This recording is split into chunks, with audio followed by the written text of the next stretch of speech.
வணக்கம் நண்பர்களே, நான் உங்க கிச்சா பேசுறேன். ஆஞ்சநேய வைத்தியம் இல்லை, ஆச்சாரியால் வைத்தியம். ஒரு சுவாரஸ்யமான சம்பவம். மகாபெரியவா ஒருத்தருடைய தீராத நோயை தீர்த்து வைக்கிறார். அந்த சம்பவம் பத்தினது தான் இந்த பதிவு. அந்த சம்பவம் பத்தி மேலும் நம்ம தெரிஞ்சுக்கிறதுக்கு முன்னால நம்ம சேனலை இது வரைக்கும் சப்ஸ்கிரைப் பண்ணாதவங்க கண்டிப்பா பெல் ஐகான் கிளிக் பண்ணுங்க, சப்ஸ்கிரைப் பண்ணுங்க. மகாபெரியவாளிடம் ஒரு பக்தர் வந்தார். அவருடைய முகம் எல்லோரையும் ஒரு மாதிரியாக பார்க்க வைத்தது.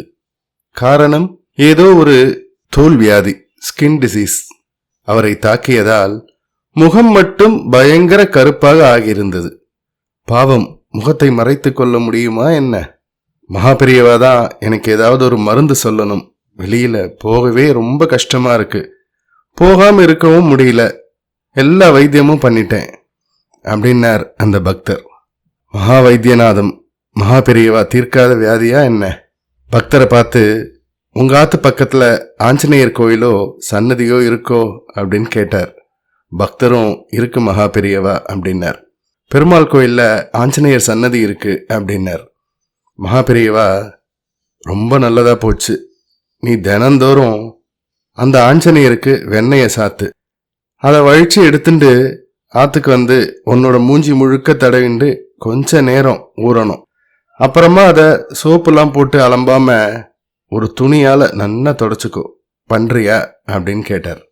பக்தர், மகாபெரியவாளோட உத்தரவு, கட்டாயம் பண்றேன் அப்படின்னார். கொஞ்ச நாள் தொடர்ந்து ஆஞ்சநேயருக்கு சாற்றிய வெண்ணெயை முகத்தில் தடவி கொண்டு வந்தார். கொஞ்சம் கொஞ்சமாக வெண்ணெயை துடைத்து எடுக்கும் போது கூடவே அந்த அட்டை கருப்பும் வந்துவிட்டது. முகம் பளிச்சென்று ஆகிவிட்டது. தரிசனத்திற்கு மிகவும் சந்தோஷமாக வந்தார். என்ன திருப்தியா, சொஸ்தமாச்சா, எப்படி ஆஞ்சநேயர் வைத்தியம் என்று சிரித்தார் மகாபெரியவா. ஆஞ்சநேய வைத்தியம் இல்லை, ஆச்சாரியால் வைத்தியம் என்று நன்றியும் சந்தோஷமும் கலந்து கூறினார் அந்த பக்தர். இரண்டுமே சத்தியம்தான், ஒன்றுதானே.